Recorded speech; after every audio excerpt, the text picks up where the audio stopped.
and I come from the field of cognitive psychology. That means, I'm really happy that we are talking about a very, very important topic, that is life, and how can students really manage their life. I am Dr. Nagpal and I come from the field of cognitive psychology. That means हम क्यों सोचते हैं, किस तरह से सोचते हैं, उस सोच का हमारे जीवन पर कैसे फर्क पड़ता है और हमारे ब्रेन में क्या क्या होता है. That is what my field is.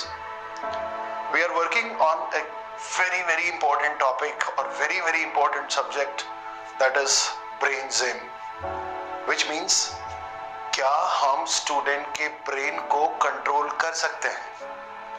क्या हमारे ब्रेन को हम कंट्रोल करके जो हम लाइफ में करना चाहते हैं वो पॉसिबल है? Well, coming from cognitive psychology, I will say yes, it is very much possible. Now, let's understand, एक छोटा सा confusion हमेशा रहता है कि हमारे आसपास की चीजें हमें चलाती हैं या फिर हम आसपास की चीजों की वजह से खुद चलते हैं. I know you have the answer. ये सब होता कैसे है और इस पे कंट्रोल कैसे किया जा सकता है? ये तो आप मानेंगे कि कंट्रोल करना बहुत जरूरी है.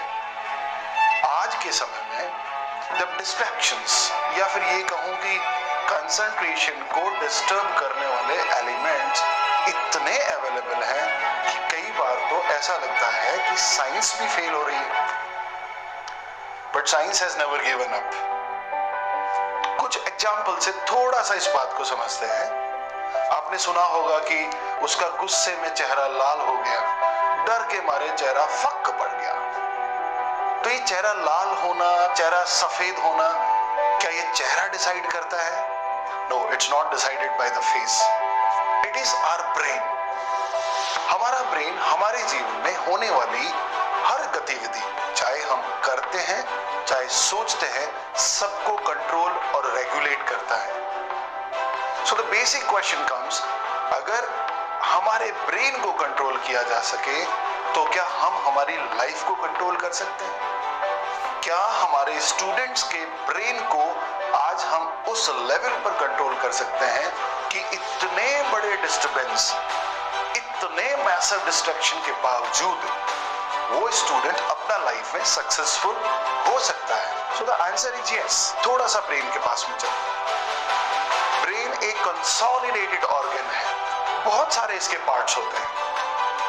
हम कुछ सोचते हैं, हमें डर लगता है, हमें प्यार की फीलिंग आती है, हम कॉन्फिडेंट होते हैं, अच्छा फील करते हैं, हमें कुछ करने का जोश होता है, हमें कुछ खोने का, नुकसान होने का दुख होता है.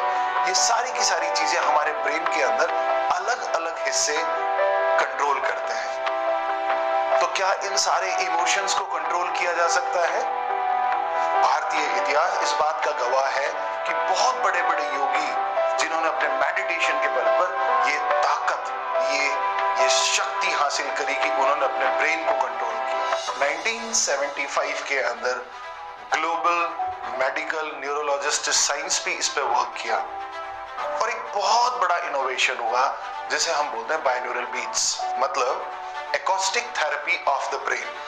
जब हमारे मन में कोई भी विचार आता है, जब हम कुछ भी सोचते हैं, तो उसका डायरेक्ट इंपैक्ट हमारे ब्रेन पर होता है और वही इंपैक्ट हमारी बॉडी पर होता है. और अगर वो इंपैक्ट लॉन्ग टर्म रहे तो हमें आदत बन जाती है, जिसे हम हैबिट फॉर्मेशन कहते हैं. और क्या ये आदतें हमेशा एक जैसी रहती हैं?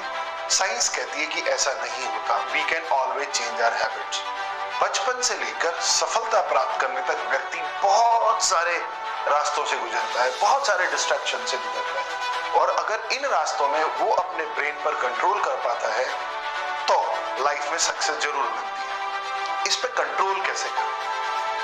According to American psychology association और पूरे वर्ल्ड का साइकोलॉजी एंड न्यूरोलिंग्विस्टिक और न्यूरोसाइकोलॉजी ये कहती है कि हमारा ब्रेन हर एक इमोशन पर, हर एक भाव पर, हर एक सोच पर, हर एक उसके कार्य करने के तरीके पर अलग अलग तरह की फ्रीक्वेंसीज रिलीज करता है. ये सारी की सारी फ्रीक्वेंसी अलग अलग भाव में अलग अलग होती है. जब हम गुस्सा होते हैं तो हमारा एनर्जी लेवल अलग होता है। जब हम प्यार से बात किसी से करते हैं तो एनर्जी लेवल अलग होता है। जब हमें डर लगता है तो एनर्जी लेवल अलग होता है। ये सारे के सारे एनर्जी लेवल ब्रेन की अलग अलग फ्रीक्वेंसीज से कंट्रोल और कोऑर्डिनेट होते हैं। फ्रीक्वेंसीज को अगर हम थोड़ा सा समझें, सो 1 हर्ट्ज से लेकर 40 हर्ट्ज तक जो एरिया होता है वो एरिया हमारे ब्रेन की फ्रीक्वेंसी का एरिया होता है। एक स्टूडेंट को रेगुलर पढ़ने की आदत नहीं है, वो डिसिप्लिन नहीं है, वो कहना नहीं मानता है, वो समय पे उठता नहीं है,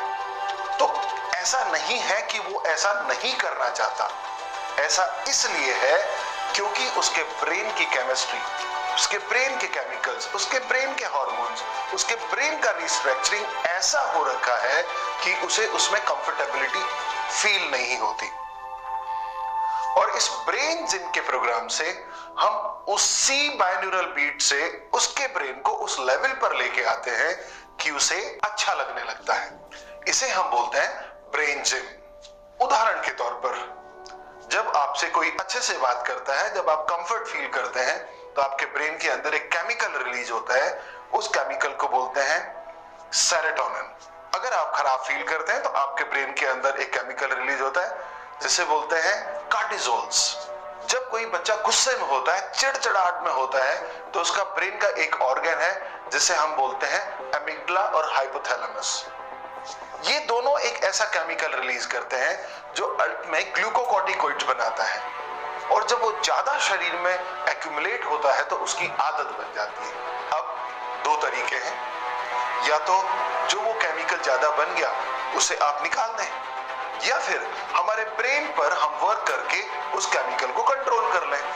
कॉग्निटिव साइकोलॉजी ये कहती है कि बाइनरल बीट से, एकॉस्टिक थेरेपी से, या फिर ब्रेन जिम के प्रोग्राम से उस ब्रेन को उस लेवल पर लाया जाता है जहां पर वो इन चीजों को स्वतः छोड़ दे। और अगर इस प्रोग्राम को एक स्टूडेंट 62 डेज तक कर लेता है तो उसकी हैबिट फॉर्मेशन के अंदर इतना बड़ा बदलाव आता है कि वो स्वतः ही डिसिप्लिन होने लगता है, वो कहना मानने लगता है, पढ़ाई उसको अच्छी लगने लगती है, अच्छी चीजें अच्छी लगने लगती है, और टीवी, मोबाइल और दुनिया के सारे डिस्ट्रैक्शंस स्वतः ही उसको अच्छे नहीं लगते। एक अभिभावक अपने जीवन की सारी पूंजी, सारी मेहनत बच्चों के सफल होने पे खर्च करता है, और सिर्फ पैसा ही खर्च नहीं होता, उनकी ऊर्जा, उनके भाव, उनके सपने सब दांव पर लगे होते हैं। और एक छोटा सा